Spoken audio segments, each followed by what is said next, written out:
Hi guys, this is David Custer and I'm here to walk you through a project that I implemented in AP Computer Science Principles this year.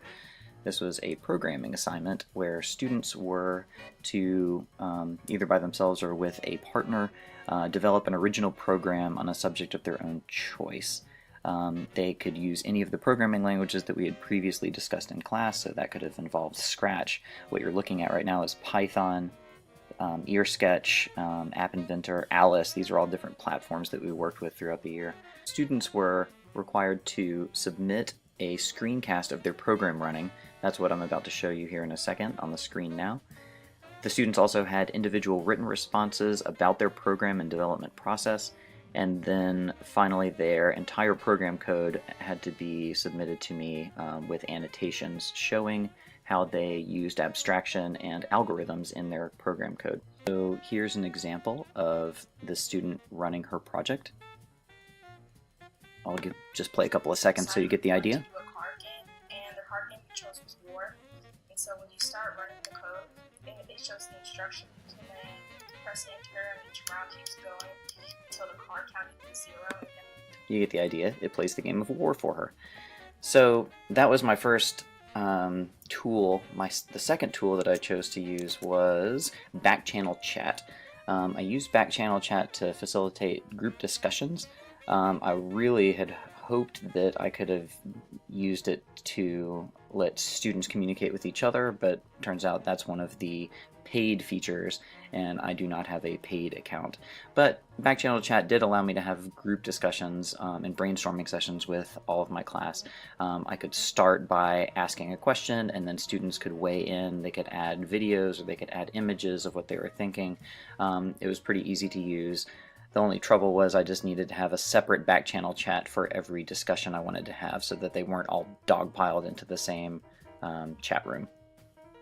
The third tool that I used was for the third component of the project, which is where students had to post their code, the full code for their program, and then annotate it in using Canva.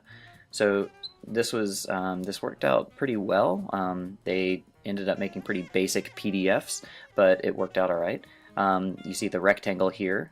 A rectangle, it represents an abstraction. This is the code for the girl who designed the game of War. A rectangle, they had to put a rectangle around any abstractions that they used, and they needed to put an oval around any algorithms that they used. Then they would talk about these abstractions and algorithms inside their written responses that were also submitted to me. So the project was pretty good. I liked it. It's appealing to students because it's open-ended, and students have choice in both what their program does and what platform or language it's created in. I liked that every student was able to complete all the components of the project despite their familiarity level with programming. The War example is actually from a student who had quite a bit of experience with programming. I can certainly show you one that was not as sophisticated.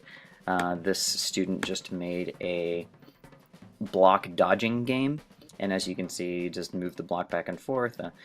He was still able to complete all the components of the project, even though it wasn't anywhere near as sophisticated or as interesting as the girl who designed the game of War. In terms of challenges, time management was an issue. Some students didn't get started on this project until after a couple of days, and that lost time ended up meaning that they felt rushed at the end trying to get everything done on time.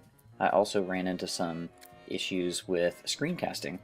Some students decided to do their screencast during class, and so while they were trying to walk me through their project, there were other students talking in the background, there were chairs squeaking, and it was kind of distracting. I know that I need to, next time I do this project, I know I need to review the older programming platforms so that I don't get everybody in the class glomming onto the same type of project. I got a lot of Python projects. Both the examples that I showed you here were from Python. Only a few students chose other platforms like Sketch or Scratch. And then I probably also needed to do a better job getting them to recognize and highlight examples of abstraction and algorithm. So I hope you enjoyed it. Thanks a lot for listening.